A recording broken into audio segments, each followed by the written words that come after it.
Hey guys, it's Allie. Welcome back to Infertile AF, the podcast. This is episode 164 called Jess L. All right, guys. So before we get started, I just want to let you know that tickets are on sale now for our 4th Fertility Rally live event, which is on Saturday, April 23rd from 1 to 6 p.m. Eastern. It's a virtual event, but don't worry if you can't make it live. You have access to all the recordings for 30 days after the event if you have a ticket. So if you don't know, Rally Live is our signature day-long virtual event featuring speakers, tons of giveaways, and real-time chat with other warriors. It's an incredible event. This time around, we have Dr. Ruhi Jalani as our keynote speaker. We have an infertility warriors panel called The Happy Ending We Never Expected, which is all about embryo adoption, surrogacy, and sperm donation.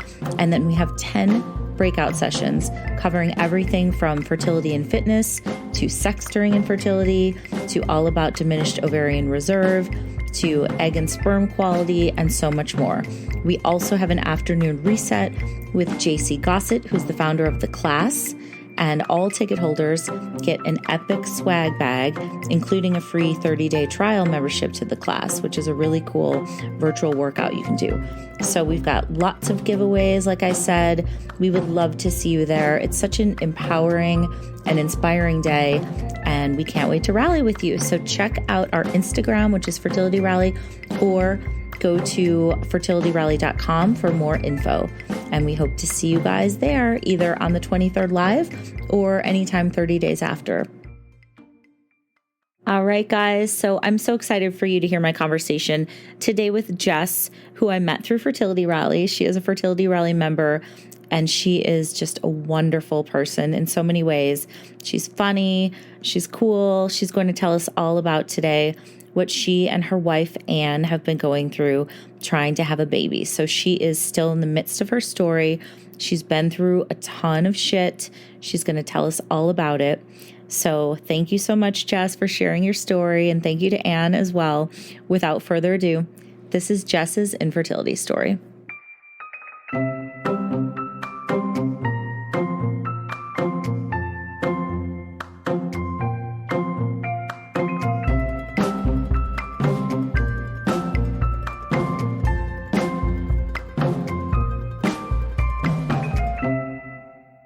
Oh my God, Jess, I'm so happy to talk to you. I'm so excited to be here. I've been looking forward to this all day, all week, actually. And also since we saw each other at Fertility Rally IRL, we had so much fun spending the day together and stayed out really late that night. And just, it was such an instant bond between all of us. Yes, it was so much fun. It was so fun to finally meet people that I feel like I know such like intimate details about their lives. I know. It's and so then to be able to like hug them and right. You know, yeah. Like I've heard so much about your ovaries and here you are in person. Yeah. So I can't wait to have more of those events. And if anybody is listening now, just know that if you join Fertility Rally, you get to come to all these awesome events and meet people like Jess and like Kate, who was on a couple weeks ago, and just everybody. So that being said, let's start at the beginning with you, Jess. How did you know how many kids you wanted, like growing up? Like, did you always want to have a lot of kids? Yes, I mean, as far back as I can remember, I always wanted to be a mom. Mm-hmm. I have two sisters that are 9 and 11 years younger than me. Mm-hmm. So I was in 3rd grade when my first sister was born, and she was like my baby. Mm-hmm. I was like, this is my baby. Like, Mom, don't worry. I've got this. We'll be fine. Mm-hmm. Like, I'll just take care of her. So I've always loved kids. I've always wanted to be a mom. And I wanted I'm in a family of 3. So I was like, like 5 kids. That sounds like a good amount. Maybe like 5. Yeah. Not too many, but just like 5. Yes. And I'm remembering now that your mom and me are not far apart in age. Yes. Which is kind of funny. And I feel like a grandma. But no, I always say she is too young to be my mom. Yeah. So, and she would agree. But she now just wants me to call her my sister. So I'm supposed to introduce her as my sister. I love that. I cannot wait to meet her, hopefully, eventually. So tell me what did you know about your fertility growing up? So in high school, I got put on like birth control by my doctor because I had really heavy periods and like really painful periods. And they kind of just, you know, did the normal, well, here, you can go on birth control. It'll fix everything.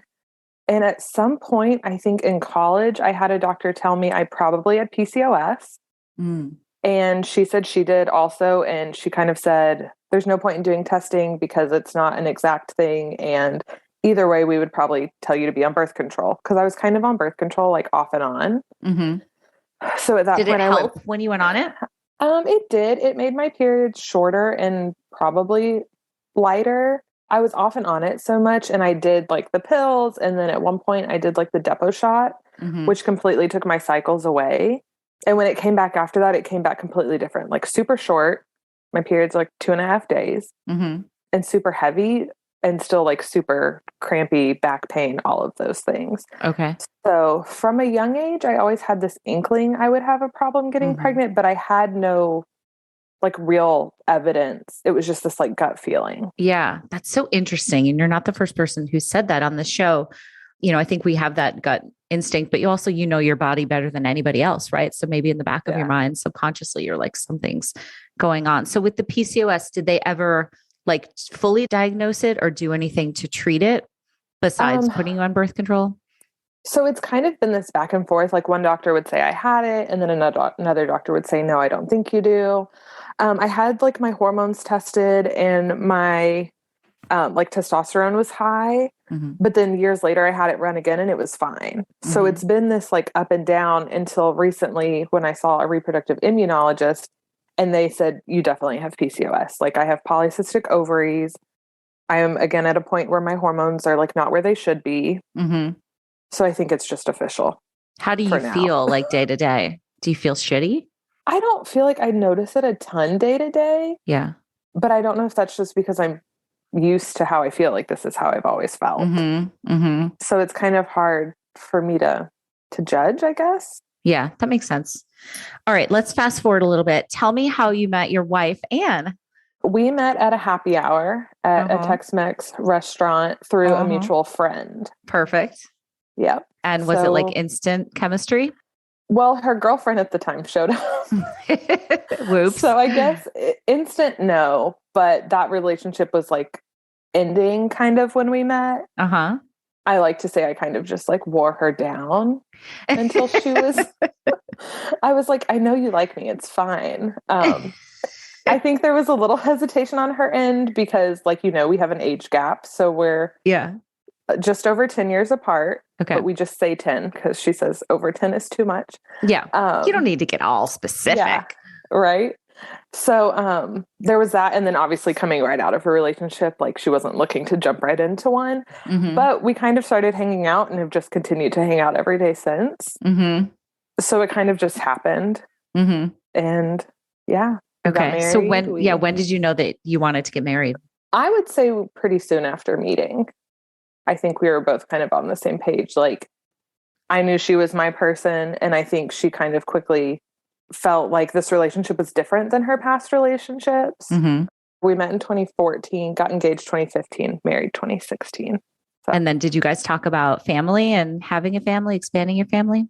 We did. It's kind of this running joke on our first like official date that she told me she never wanted to get married and never wanted kids. And so I cried. Because at that point I already knew we were going to get married and have kids. Right. Well, maybe it's coming out of the relationship that she was in, right? Like she didn't know you and then you changed everything. Right. And she had a lot more like internal struggle with like being gay and like how a family would look. Cause it's, you know, in a same-sex relationship, you know, right away, you're going to need help, like reproductive assistance. Right. So I was also this younger, I didn't have all those like preconceived things in my head. And I was just like, well, if I want a family, I'm going to have a family. Like, I'll just make it happen. Yeah. Were you always pretty comfortable in that way? Or did you ever kind of struggle with it? I think I was. So I wasn't really like out or anything before I met her. I had kind of dated this other girl, like sort of. And then I met Anne and it was kind of just like, oh, this is my person. She happens to be a woman. Like it wasn't anything on my list of things my person needed. Like be a man, have a penis was never on there. That wasn't at the top of your list? It wasn't. It was, kind and compassionate and loyal and caring. And Anne is all of those things. Yes. So it kind of just Aw. so happened that she was a woman, and Right. that was just that. And it was never this big deal for me. Okay. That's so So yeah, interesting. I think that more and more, and I hope, because I feel that I'm on your same wavelength where it's like love is love, So I hope that more people are going into relationships feeling that way. Like my I person hope could so. be, as long as this person has these qualities, like what does it matter that, the gender or whatever? Right. Yeah. That's pretty awesome. So okay, so you guys got married. Tell me about the wedding. It was amazing. So I'm from the area where we live, and Anne is not. Uh-huh. So she has no family here. Her like friends from college, her best friends are kind of all spread out. So everybody came into Houston, Uh-huh. and we just had a big, huge party. Uh-huh. And it was so much fun. We joke about all of our friends. We had a few friends who would overserve and had to get taken home. Uh-huh. And then we all went out to like a local gay bar. We have this Okay. like neighborhood in Houston that's all the gay bars. So we went, like I went in my full wedding I was dress. going to say, were you still in your wedding gown? I was. That's It amazing. was really fun. So Yeah. it was probably the only time we had all of our people in one Yeah. place. So when you guys talked about like family building, did you talk about the logistics of how it was going to go down? Yeah. So I knew I always wanted to carry a pregnancy. That was something that I think there's probably part of me that wanted to carry a pregnancy and experience that more than what comes after, like the actual raising of children. Mm-hmm. Being pregnant was just like this thing I've always wanted.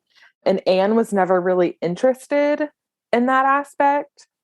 And actual like carrying a pregnancy plus our age difference, by the time we actually got started trying to have kids, Uh-huh. she was already in her mid 30s. So it was kind of like, well, I've always wanted it and she wasn't interested. So it kind of just very easily fell on to me. So then did you immediately start to see an RE or REI? Yeah. So back in the fall of 2017, we saw an RE for the first time. And, they were like, this is going to be really easy. You just seem to ovulate normally. Like, we'll just do an IUI. Mm-hmm. And I think I did like letrozole. Mm-hmm. But what happened was they didn't monitor me very closely. And I came in for them to check my follicles and we had missed my ovulation. Mm. So it just happened to be that the month after that, there was this huge hurricane in Houston, Hurricane Harvey, and it destroyed the place where Anne was working. She works on golf courses. Mm-hmm. And so we actually ended up moving to Buffalo, New York. Like she Okay. was transferring within her company to a new course. And so it kind of put everything on pause. And we didn't pick things back up until December of 2019. Okay. So how was it during that break? Were you getting antsy or were you like, let's get a move on here? I think it was kind of like this off and on thing. But when we moved, I didn't work the first year. We moved to New York in the middle of winter, first of all, and I was terrified of driving in the snow. Mm-hmm. So I didn't work the first like 9 or 10 months we lived there. And then I got a job. And then we were kind of just waiting because New York has different fertility mandates, like insurance wise, than Texas, where Texas doesn't really cover anything. Okay. So we were kind of waiting for me to get an official New York job that would help with coverage. So once that happened, like I said, in December of 2019, we ended up meeting with 2 clinics there and kind of picked the one we liked. Mm-hmm. And then 2020, we started with IUIs. We did 8 cycles total in 2020. Oh my God. Yeah. Was it just back to back to back? It was kind of back to back, but like after so the first one was in January. I did oral meds. And then I got a cyst, so they put me on Lupron for 2 weeks. Mm-hmm. So then we had to wait. And then we did March, April, May. We did IUIs. Okay. Wait, one big factor that we didn't discuss is sperm. Yes. Can we talk about that? Yeah. Okay. So tell me about that piece of the puzzle. Yeah. So we did an anonymous donor from a sperm bank. Mm-hmm. We kind of went back and forth about, the known versus anonymous back and forth. Yeah. I'd love to hear your thoughts on one versus the other. Yeah. So it's one of those things where there's not really like a right or a wrong answer. It's just what fits your family. Yep. And Anne does not know her biological father. Mm-hmm. She has her stepdad that adopted her when she was young, when her mom remarried, and that has been her dad. You know, she's always known Right. he wasn't her biological dad, but Yeah. that was just her dad growing up. And then I know who my biological dad is. He's not super involved in my life. Mm-hmm. And then my mom remarried when I was young to the father of my sisters. Mm-hmm. And he was just, I mean, he was my stepdad, but it was this off and on relationship. Mm-hmm. So neither one of us come from these families of like super strong fatherly figures. And we just kind of thought, like with the anonymous, there's still the option with our sperm bank to contact the sperm bank and they can reach out to the donor and see if they are open to communication once the child is 18. Mm-hmm. So we kind of thought, you know, this isn't their dad. This isn't a parent, you know, this is donor. So we kind of thought the option is still there if they really want to pursue it. But there's also that fear, obviously, when you're using donor that your kid's going to seek out that relationship as a parent, like a parental relationship. Right. So yeah, so we opted for anonymous sperm donor. We considered doing a known donor because we had a few men in our life that we felt like would be good. Right. But the risk of ruining a possible friendship was just too high of a risk for us. Yeah. So we went the donor route, the anonymous donor route. And then did you have to buy like a whole bunch at once? Like, did you just stick with that one donor? Or did you go through a couple different ones? We had one donor. I know you recently had somebody talking about a donor shortage. Yes, the great sperm shortage of 2020. Apparently. I had no idea that was a thing. And I think all of our samples, so we used the same donor until, like, spoiler alert, we went to IVF. But I think all his samples were frozen in like 2014. Like they were older. So yeah, we would buy 1 to 2 vials at a time because it's like $1,000 a pop. Yeah. So really that's all we could swing was doing 1 to 2 vials at a time. I think they give you a deal if you buy like 8 or 10. And I was like, I can't afford that. Yeah. So like, it's like buying a car. Yeah, exactly. Yeah. So yeah, we would do 1 to 2 vials at a time. They would ship it to our clinic and then they would just hold on to it until we used it. But we did all this time. We had frozen sperm sitting in Houston from that very first IUI. Okay. Where they missed it. So it was just sitting in Houston and I looked at having it shipped to New York and it was going to cost more than buying a new vial from the sperm bank. Wild. Yeah. It's so wild. Yeah. And the prices just go up year over year. Like every year I get a letter about their prices increasing and their shipping increases. Yes. All right. So you're going through IUI after IUI. And what was going on with you guys, like relationship wise? Like, how was it going? It was good. I mean, I think a lot of women can experience it. Kind of just all falls to the person doing the treatment, especially because we were 2 women, you know, Anne didn't have to give anything. She wasn't a partner that was like giving their own specimen or anything. So, I mean, she came to as many appointments with me as she could. There was a short time at my clinic where partners couldn't come, but it was very, very short. And we actually did not experience any delays, luckily, with COVID because I was in the middle of a cycle when they shut down and they shut down new cycles. They didn't shut down current cycles. Okay. Got it. And that was actually a cycle where I had a chemical pregnancy. And so by the time we got all of that resolved, I had to do like methotrexate. They were back open and in full swing by the time we were ready for another cycle. So we didn't have any delays. Okay. So can we get into that a little bit? You don't have to if you don't want to, but the chemical. Yeah. I never had an emotional attachment because my HCG was so low. I never got a positive pregnancy test at home. So, you know, you're going for your beta and they called me and I think my HCG was like a 5. And so they were like, it's not viable, but it's technically not negative. So we need to track it down to 0. And it didn't just go down. It bounced around. It would go up a point, down 2 points, up a point and a half. So we ended up doing the methotrexate just because at that point it was considered like a pregnancy of unknown location. Right. Okay. And so they wanted to just get it handled. So how did you do on the methotrexate? I was really sore because I had to get like 2 shots at once in my butt. So I had 2 nurses. And that was my first experience with a shot in my butt. So that was fun. That's a good time. Yeah. I think it made me pretty tired and I was pretty sore. But other than that, I mean, it worked really, really quickly. I didn't have to do a second dose or anything. Okay. So That's good. yeah, I would say overall, it was pretty easy. And I think it also helped that I didn't have that emotional connection. Right. Like I didn't see a test and plan for this baby that was coming because I didn't really. And I think also at that point, I was still so new. I really didn't fully know what a chemical pregnancy was. Yeah. So it's kind of been more in the last year. I've kind of looked at it a little more like a loss. Right. Yeah. I But understand what you're saying.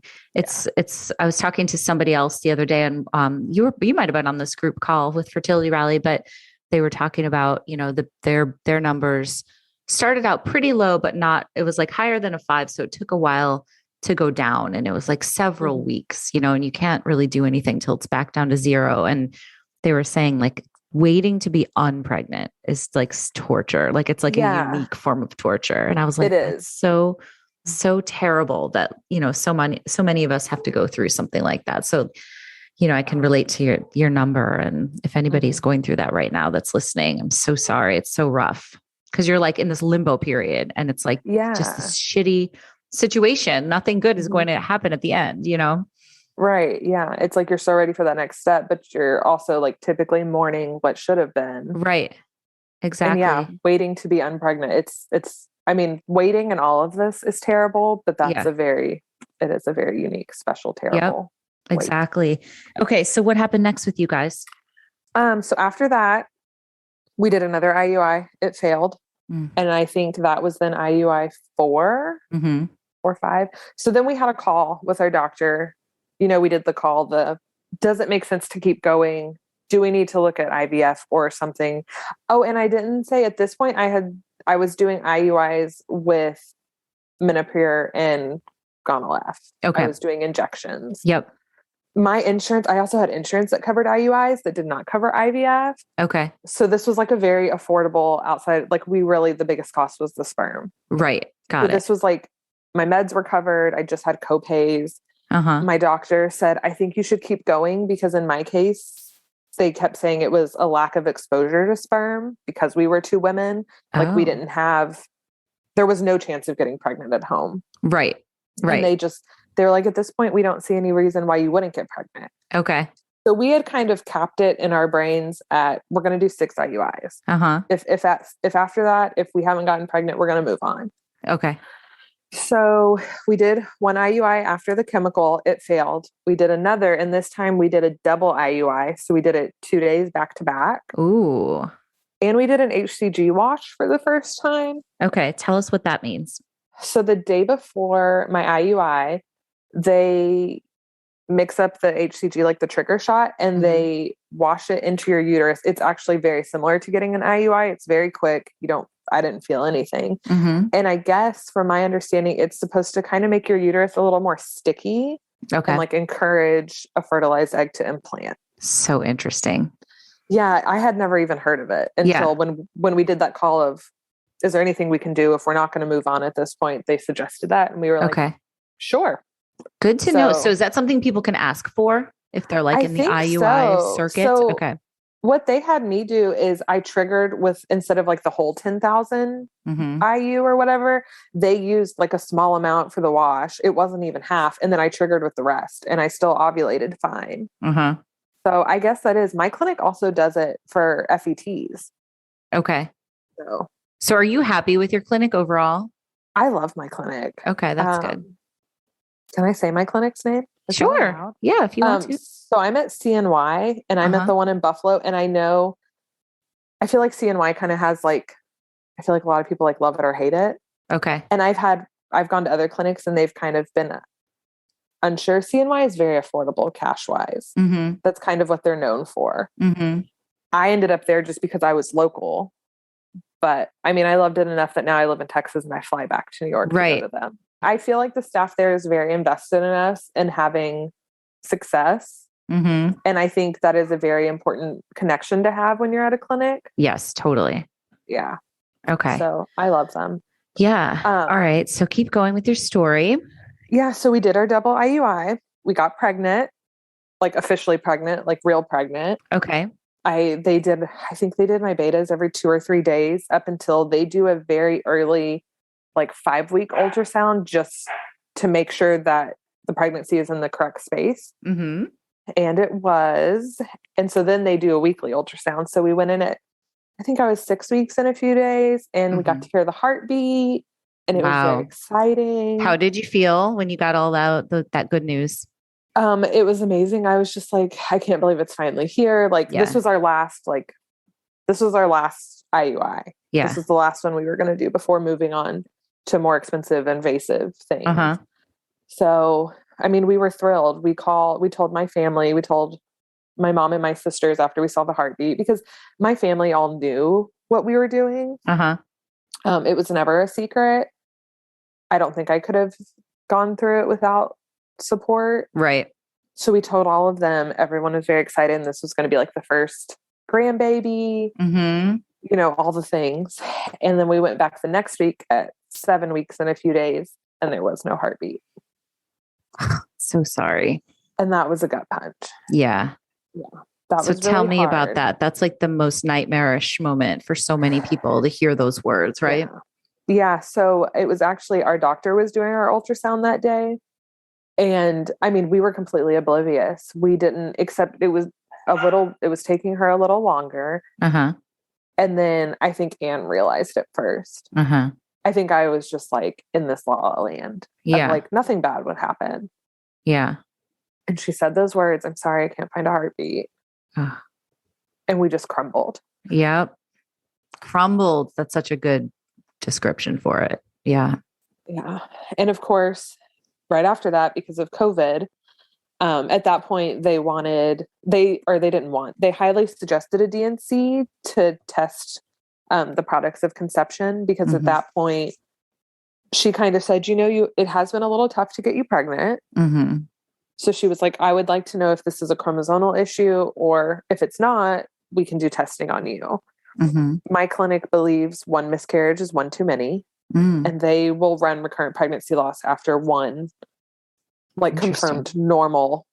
I guess if the fetus is normal, they will run recurrent pregnancy loss testing. Okay. That's interesting.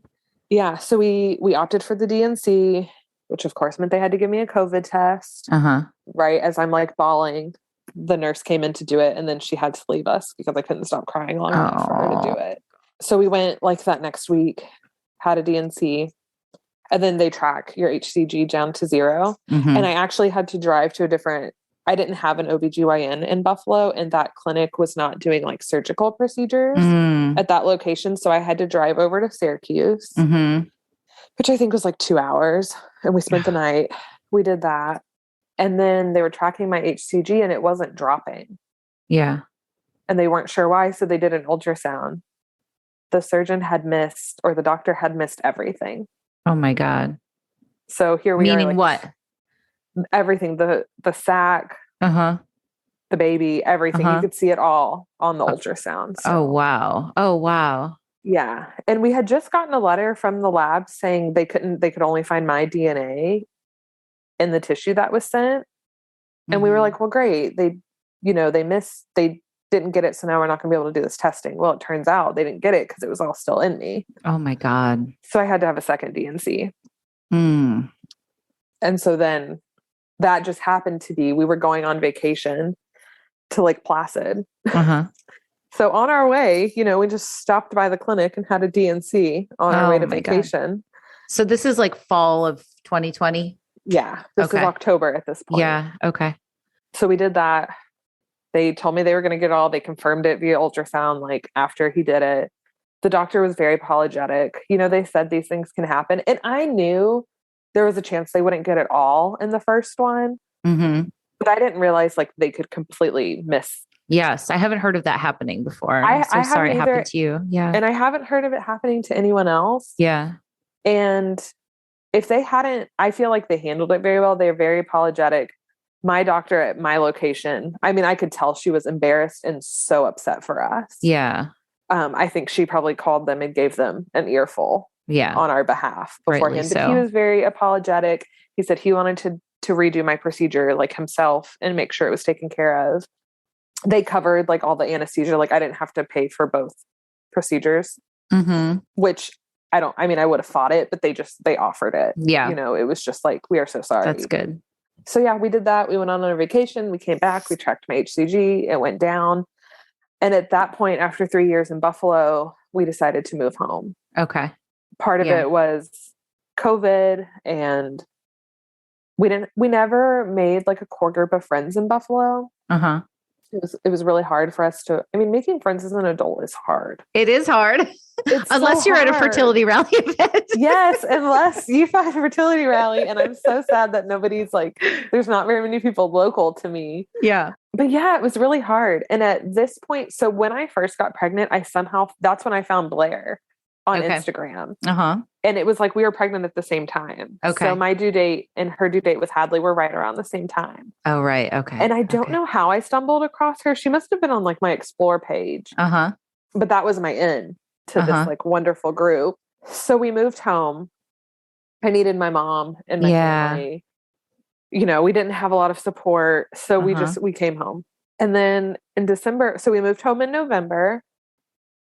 And in December, we went back to like the previous clinic, the very first clinic we went to here in Houston, where our frozen sperm had been sitting for 3 years. Okay. And we did an IUI and it failed. Okay. And they looked at all my records. They said, I think your clinic in New York was being too aggressive. We don't think you need all these things. We did an IUI with Clomid. Uh-huh. And they said, you don't need further testing. You know, sometimes when you do too much, it could keep your body from getting pregnant. And so that failed. And I didn't get like the best vibe. And I think it's because they didn't want to do testing. Uh-huh. And we had said like, we're going to do this IUI because we have this sperm. And if it doesn't work, we're going to move to IVF. But we weren't, at that point, we were going to move on to IVF with a local clinic here in Houston. Got it. Okay. And so we did that consultation. We got the pricing. Mm-hmm. And once I regained consciousness from fainting, from all of the money, was it crazy? It was, I mean, IVF is expensive. Like we all know that, right? Right. But seeing it written on paper. Yeah. For this chance to get pregnant. Right. It's not a guarantee. Yep. Right. Exactly. And so, and then it also, it didn't sit with me well that they wouldn't do testing. Mm-hmm. Cause at that point I wanted to do anything and everything to prevent another miscarriage. Mm-hmm. Like I wanted to do all the tests on me, do all the tests on our embryos. Like, so I called my clinic in Buffalo and I don't think I said this when we did our DNC, we found out it was a girl and it was a normal baby. So sorry. So yeah, the guilt that comes along with that of knowing like somehow your body is killing your baby. Right. Is something I don't think I expected. Mm-hmm. I knew there would be like a grieving and a sadness, but I don't think I expected that guilt. Mm-hmm. So anyways, we called our clinic in Buffalo. They immediately sent me orders for RPL panel that I could do here and then have the results sent. And at that point, we crunched some numbers a bit and decided to travel for IVF. Okay. It was less money, including like rental cars, flights. Right. Having a place to stay than it would have been to do it locally. Yeah. So coming back up to New York. Yep. Okay. Yeah. Gotcha. So at that point, it was early 2021. We did the RPL panel. Uh-huh. A few things came back, but like nothing big. Like I have the MTHFR mutation. Uh-huh. And my natural killer cells were higher than normal. And I think that was it. Uh-huh. So we did an egg retrieval in March. Okay. So this is now 2021. 2021. But yeah, we did our egg retrieval. And because we traveled, I flew to Buffalo to do all of my monitoring. I know some people will like monitor and then fly like when they trigger. Mm-hmm. But our amazing friend and the woman who had been our landlord offered me her apartment. She was like, because we did a t-shirt fundraiser and she was like, hey, I never got a chance to buy a shirt. Like, I would love for you to come stay at my place. Like, so you don't have to, because she knew it would be 2 or 3 weeks. Yep. So she was so sweet. She gave me the whole place to myself. She went and like stayed with her boyfriend for a few weeks. Oh, that's so awesome. It was really sweet of her. Uh-huh. And so I did that. I was there, I think I stemmed for 13 days. Okay. Which felt like forever. Yeah. At that point, I was like, I hadn't seen anybody stem that long. And I was like, is this never going to happen? Right. You're like, is this the rest normal? Of my life? Right. Yeah. And I did it by myself. And we finally triggered. And when I triggered is when Anne flew in. Uh-huh. Because she can't just leave work for, 2 weeks. And my company is actually in Buffalo. Okay. And I had been working remote, so I got to like see them. Uh-huh. And so we did our egg retrieval, which we also had to go to Syracuse for. I wrote down my stats so I would remember. Yep. We got 10 eggs, which when I woke up and they told me that I got 10 eggs, I cried because I think we'd been counting like 13 or 14 on ultrasound of just follicles. And I was like, well, if we didn't even get all the follicles we saw. Yeah. So cried from disappointment. I cried from disappointment, so much so that the nurse was like hugging me and bringing me tissue and was like warned Anne, like, we're a little emotional. Yeah. Because I knew the rates at which things dropped. You know, because that's what you have in your head. You know, like we need to get so many to end up with a few normal embryos. And how did you know all of this? Were you like on Instagram and looking at people, following people's stories, or doing a ton of research? I followed a lot of people on Instagram, and I think I Googled like IVF attrition rates or whatever it is, and it gave me this like formula, like 80% drop here and 20%. So do the math, and then you're like, shit. Yeah. So I think the math at 10 eggs being just collected, it was like 1 or 2 embryos. And I don't even think that was normal. That was just like, you might end up with 1 or 2 blasts. Yeah. Okay. So we got 10 eggs, 6 were mature, 5 fertilized, and we did ICSI. So we ended up with 4 blasts that went to testing. And of those 4, 3 were normal, and we have 1 mosaic. Okay. So that's good starting with 10 though. Yeah. So our numbers looked pretty good, but I was nervous up until we got the call. Yeah. Because I figured, yes, I'm young, but I figured we would have a couple of abnormal. So the fact that we didn't was insane. I couldn't believe all 4 of them, or 3 were normal. And then our mosaic is a high level mosaic. Okay. But it doesn't seem to be like, it's not connected to any like major birth defects. So I think someday we will try to transfer it. Yeah. Maybe along with one of our normals. Right. Okay. But I think Anne and I have discussed it, and we want to give like all of them a chance. Yes. Okay. So you must have felt a little encouragement with that news. I did. At least. I did. Okay. Except then I didn't know that they say like 2 to 3 normals for 1 live birth. Yeah. And at this point I'm thinking, oh, with 3 normals, like we could have 2 kids, you know? And at this point I'm like, you know, the dream of 5 kids is gone. I know. Isn't it funny how it's long the bar changes so much as you go throughout this journey? Yeah. Yeah. Anne was like, 2 kids is cool. And I think we had finally agreed on like 3-ish before we ever started treatment, like 2 to 3 kids. Now we're like, can we get 1 kid? Can we just get 1? Exactly. Yeah. So we went straight into an FET cycle in April, and I was back in Houston. So I did local monitoring. And that got canceled because the doctor here, he didn't like what my lining looked like. Oh God. Frustrating. Yeah. So we canceled that one. We did a second, and he did a saline, because he thought he saw something in my lining, and we did a saline sonogram, and it was nothing. Like there was nothing there. So we started then for our second FET. He again didn't like my lining, but at that point I was like, you know what? I don't know if I fully trust your judgment. Yeah. Because all of the reports he was like, I would go in, he would do the ultrasound, and they would send a report to my clinic. And he would verbally tell me he didn't like my lining, but on his reporting, he would never mention it to my clinic. So he would tell me it didn't look good, but he would tell them it was essentially fine. So I was like, you know, this is an OBGYN office. It's not a fertility clinic. Right. So I was like, maybe he's not like fully sure what he's looking at or looking for, because he's not typically doing this. So we went forward with our FET. I flew into Buffalo a little early so they could get like a look at my lining before we did the transfer. And at that point I had started PIO. So they were like, well, it's going to look a little different. Right. I guess once you start PIO, your lining like compresses. It's not like that 3 layers, but they said everything looked good. So we did another HCG wash, and we did intralipids. Okay. To help with my natural killer cells. Right. So that's for the immune system. Yeah. Okay. Yeah. It's supposed to like help suppress things. And I guess it helps neutralize your natural killer cells. Mm-hmm. I don't really know a ton about it Mm-hmm. other than what I've read on Google, which I guess is, who knows if that's all correct. Right.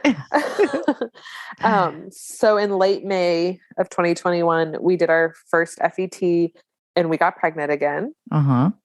And it was both exciting and terrifying Yes. all at the same time. Yeah. Um, And was that around the same time that your first baby would have been due then? yes. So that was like, so that must have been tough as yeah, well. it was like 2 or 3 weeks after my due date. Mm-hmm. And so that was like it was hard. Mm-hmm. But I think the fact that we were so close to like, that we were actively taking steps to try again, I think I felt a little better. Yeah. That we weren't just like, still just like waiting. Uh-huh. So we did that. We got pregnant. We saw the heartbeat. Same as before. 6 weeks we saw the heartbeat. 7 weeks we went in and the heartbeat was gone. Oh my God, Jess. Yeah. Come on. So there we were again. And I had Sorry.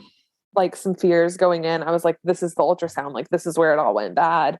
I had told my family, like, I'm really nervous, but everybody was like, once you have a miscarriage, the chance of it happening again is so low. Unless you're in that small percentage, which I luckily get to be in. Right. That it does happen again. Right. So many of us are on that wrong side of the statistics where they're like, oh, there's a slim chance, but we're the ones. Yeah, that's where we all are. Right. Yeah. So that was devastating again. And that time we knew before the ultrasound tech ever said it. Mm-hmm. Like at that point, I feel like we got to where we kind of knew what we were looking at. And this doctor's office had like the big screen so when you're laying down, the screen's in front of you. Right. So I was like, it's not. Like we had seen it. We hadn't heard the heartbeat the week before. We saw it. Uh-huh. Okay. And it was so clearly flickering. Uh-huh. And it wasn't at that point. So sorry. So how did you grieve that loss? So once we confirmed, I think they had us come in a few days later for another ultrasound to confirm, because my clinic was just like, we want to make sure because we're not monitoring you. We planned a last minute trip to San Antonio, which is like a few hours from here, in June. It was June by that point, and that was kind of like our dating anniversary month. So yeah, we planned a trip and I had some drinks because I could. Mm-hmm. And then we went back. Oh, at this point, we were waiting for my body to like naturally pass everything because we didn't need to do any testing because we knew our embryo was normal. We were kind of just waiting for my body to kick in. So we went on our trip, and I think at that point it had been like a week since we confirmed and nothing had happened. So they had me come back in. They did another ultrasound, and it actually looked like things grew. So when they sent that to my clinic put me back on all my meds. Oh my God. Like I had to do PIO again. I had to start taking my estrogen, like everything. So were they thinking it was going to be okay? Yeah, they just weren't sure. They wanted me to get a repeat ultrasound, but until that happened, they wanted me to be back on my meds. So then I was freaking out because I had drank that weekend. Yeah. That like, well, great. Now it probably would have been okay, but now I've ruined it. No, but I hadn't. The local doctors assured me like, this can just happen. 100%. It's been a week and it grew by like what would have been the equivalent of like a day. Yeah.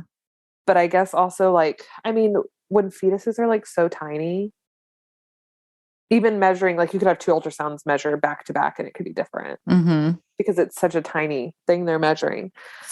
So at that point, because my body hadn't kicked in, we opted to go the Woot, the pill up the hoo-ha route. What is it? Way miso, up in there? Miso, whatever. I don't even know what it's called. But we opted to do that because I was worried when you're on the wrong side of statistics, you're just waiting for every bad thing to happen to you. Yeah. And because I'd already had 2 DNCs, I was like, I don't want to have another DNC because I now know what Asherman syndrome is and I don't want scarring because I know that's just an added hurdle to get through. So we were trying to avoid that. So we did the pill. It was terrible. Yeah. That was not at all a fun experience. We like planned a day. Anne couldn't be home. She had to go to work. So my mom and my sister stayed home with me and like watched movies and sat on the couch as I like ran back and forth to the bathroom. Oh God. Yeah. So I did that, and then I came in, and that was across July 4th weekend. Uh-huh. So now I think I'll always remember that, like July 4th. Oh, wow. Yeah. So I went back in, and they did an ultrasound, and while I had been passing like clots and stuff, it wasn't enough. Mm-hmm. So I did a second round of the pill, and it just really didn't do anything. Like at that point, I wasn't bleeding at all. So it ended up I had to do another DNC, Oh, God. which it was like, You've I been want to through avoid so a much, DNC. Jess. Yeah. My poor like OBGYN, she felt so bad because she was like, I know you wanted to avoid this, and now we've put you through all the things just to have to do this anyways. Yeah. And after she did my DNC, she was like, it was a tiny piece. Like it was just this little clot that just wouldn't pass. Uh-huh. And so she just like, it was really quick. She just went in there, scooped it out, and it was fine. But she was like, this happens where it's just this tiny little bit Yeah. of tissue that won't come out on its own. Yeah. So we did that. And then from there, so my local OBGYN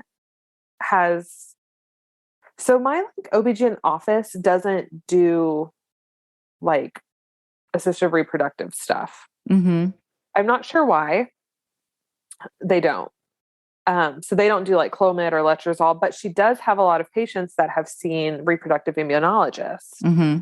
So she had kind of suggested that. My clinic had suggested that option. And my OBGYN also agreed to do a laparoscopy. Mm-hmm. Because at this point, she was like, you've been through so much. You've done a lot of testing. We had kind of tossed around the idea of endometriosis. Uh-huh. I don't have a lot of the typical signs, but because my period has changed so much over the years. Right. But she was totally open to it. She was like, I think we should do it. Mm-hmm. Because she was like, there's only so much you can do. And this is one thing you haven't done. Mm-hmm. So we did that. She found stage 1 endometriosis, and my ovaries were stuck to the back of my uterus. Oh my God. Yeah. Which she said she would have, that's typically something you see with like a higher stage of endo. Uh-huh. But she unstuck them. Uh-huh. I'm sure that's the medical term. Right. Yes, exactly. She cleared all the endo. She did like an hysteroscopy while she was there. She looked at everything. One of my tubes was blocked, so she went ahead and cleared that. Okay. Just in case we ever want to do an IUI is what she said. Sure. She's like, in case you ever want to take a step backwards. Yeah, while you're in there, might as well get it all. Yeah, she's like, I'm in here, up. so I'll do it all. Yeah. Mm-hmm. So she did that, and I was in tears going into surgery because I was just like, what if you don't find anything? Mm-hmm. So when she called Anne to say like, this is what we found, she said, do you think this is enough? Do you think Jess is going to think it was worth it? Like she was so worried it like wasn't enough. Yes.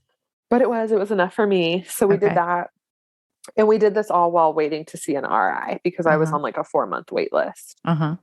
So December of last year, I finally went to Chicago. Uh-huh. Because I just really like having a doctor, like different doctors in different states. Yeah, you're like I'm just trying to tour the country. You're like, I was going to say bi-coastal, but not really. But you're just a traveling woman, trying them all out. Yeah. So we are seeing Dr. Quackham in Chicago, and her office has been great. I went in, they did like this whole workup. They took like all of my blood, and they did like all these different ultrasounds. Mm-hmm. And they found I have like restricted blood flow to my uterus. Okay. Which is another thing that I kept telling Anne, I bet I have this. Like it was just a gut feeling. I have no clue how I would ever prove that. Uh-huh. But they've confirmed it. Wow. And they thought I might have Hashimoto based off like what my thyroid looked like. Uh-huh. But my labs have been like my thyroid labs are fine. So we're kind of still in this like testing and waiting stage. Okay. Before we move forward with another transfer. I'm a little nervous because my clinic does like an immune protocol kind of for everyone. Uh-huh. So a lot of the things that people would add at this point, I've already done. Like I've already done intralipids. I've done prednisone. I've done Lovenox. Right. I've done the baby aspirin. Uh-huh. So I'm curious to see how my reproductive immunologist will like change the dosage on those things to hopefully help. Mm-hmm. But that's where we are today. Right. Okay. So it's like early 2022 and you're still kind of in limbo. Like we're not sure how the story is going to end. Right. Yeah. I'm hoping in the next 3 months, we'll be gearing up for an FET. Okay. So hopefully this spring you'll be doing FET number 2. Yep. And how are you getting by these days? And how are you feeling like mentally? And how are you and Anne doing together?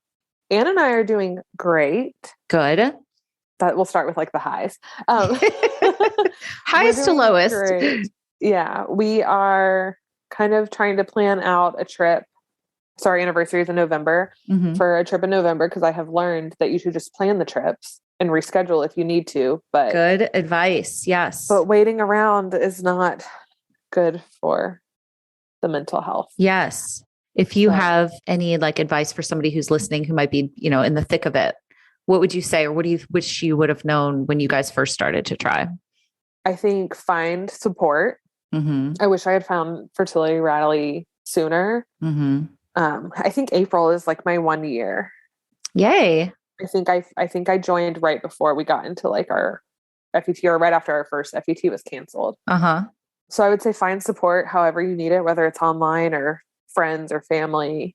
I would also say plan the trips, do the things, like live your life as much as you can outside of infertility and treatment. Because before you know it, years have passed. And if you just never do the things, it's just years that you're sitting.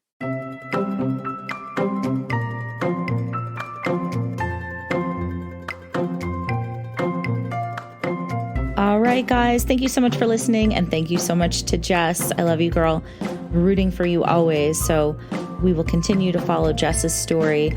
And another reminder that if you guys want to check out Fertility Rally Live, it is on April 23rd. You don't have to come live. It is virtual, but you don't have to come live. You can watch all the talks and listen to all the stuff for 30 days afterwards. So we've compiled this amazing list of experts and influencers and just really incredibly empowering, wonderful people talking about all sorts of things. So you don't want to miss this event. If you do come live, you will definitely get some sort of giveaway. Everybody walks away with something. And then we have a happy hour at the end of the day. So check out our Instagram at Fertility Rally for more info. You can check out my Instagram at Infertile AF Stories for ticket links as well. See you then.